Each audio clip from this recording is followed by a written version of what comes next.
একটা শৈল্পিক পরিবেশে বড় হয়েছেন, শিল্পী পরিবারে বড় হয়েছেন, স্পেশালি যেখানে আপনার বাবা কিংবদন্তি মাহমুদুর নবী, সেই জায়গা থেকে আপনার শিশুবেলার কথা যদি বলি, মিউজিক বা গানের প্রতি যে প্যাশনটা, সেটা আপনার পরিবার বা সেই পরিবেশটা কতটুকু আসলে সেটাকে শেপ করেছে? আমি তুমি যে বলছিলে না আমি লিখি, লেখার মধ্যেও কিন্তু আমি গানকেই অনুভব করি। গানটা না মানুষকে মানে সঙ্গীতময় একটা ভুবন, একটা পরিবেশ, একটা যেই এই জগতে আছে তারাই জানে বাস্তবতার সাথে তাদের কত দৌড়াতে হয়। হ্যাঁ, আমাদের সবকিছুই মানে অ্যাডজাস্ট করে নিতে হয়। তো জীবনের অ্যাডজাস্টমেন্টে আমি দেখেছি একজন শিল্পী হিসাবে আমার ওই সঙ্গীতময়তার মধ্যেই কিন্তু আমার পরিমণ্ডলেই সবকিছু ঘটছে, একটা সমাধান খুঁজছি। তো আমার বাবা, আমার মা, আমার খালারা, মামারা সবাই গান করতো এবং আব্বার গান শুনে আমি মুগ্ধ হয়ে থাকতাম। তো আমি খুব গান ভালোবাসতাম। সামিনা হারমোনিয়াম বাজাতো, আমি গান গাইতাম। আচ্ছা। হ্যাঁ, ও ডাক্তার হবে, আমি গান গাবো। ও এমনটা ছিল ছোটবেলায়? এমনটা ছিল, হ্যাঁ। যে আমি যে আসলে গান গাবো, মানে আমি শিল্পী হব, আমি এটা জানতাম না। ছোটবেলায় আমার মনে হতো আমি শুধু গান গাইতে চাই। কেউ যদি জিজ্ঞেস করতো তোমরা দুই বোন নুমা সুমা কি করতে চাও, সুমা বলতো আমি ডাক্তার হব, আর আমি বলতাম আমি গান গাইবো। তো সুমা মানে হচ্ছে সামিনা চৌধুরী, আর নুমা মানে হচ্ছে ফাহমিদা নবী। হ্যাঁ, তো এই আর কি, তখন থেকেই আমার কখনো আর কিছু মনে হয়নি যে আর কিছু করব। তবে শিক্ষকতা খুব আমার পছন্দ, তো আমি সেটাও করেছি 10 বছর।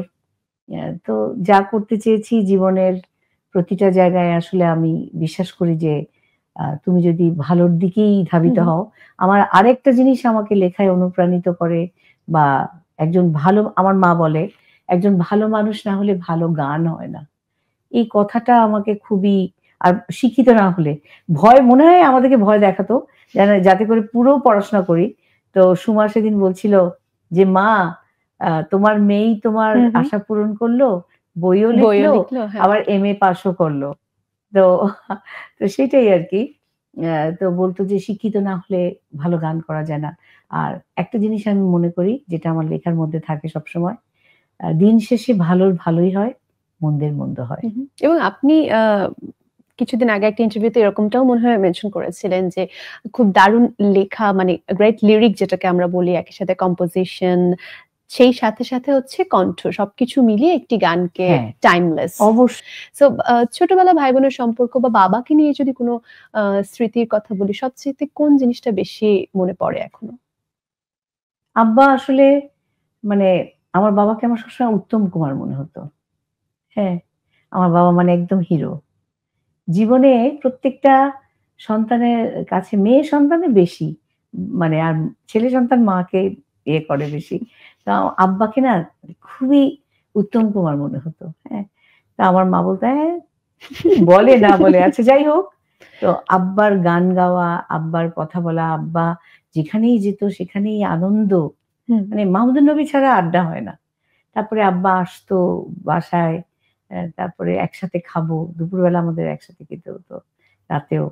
তো এই যে জিনিসগুলো, প্লাস আব্বা যখন গান করতো, আমরা যখন স্কুলে যাওয়ার সময় রেওয়াজ করতো, ওই ওই ওই ধুনটা না আমাকে সারাক্ষণ।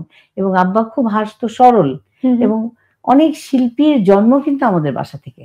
একদম। তো সে চাইতো সবাইকে নিয়ে রেডিওতে যেত, টেলিভিশনে, ও খুব ভালো গায়, ও মানে এই যে আটকে রাখার বিষয়টা, ওটা কখনো ছিল না। খুবই আব্বা সবাই মিলে সবকিছু করার মধ্যে একটা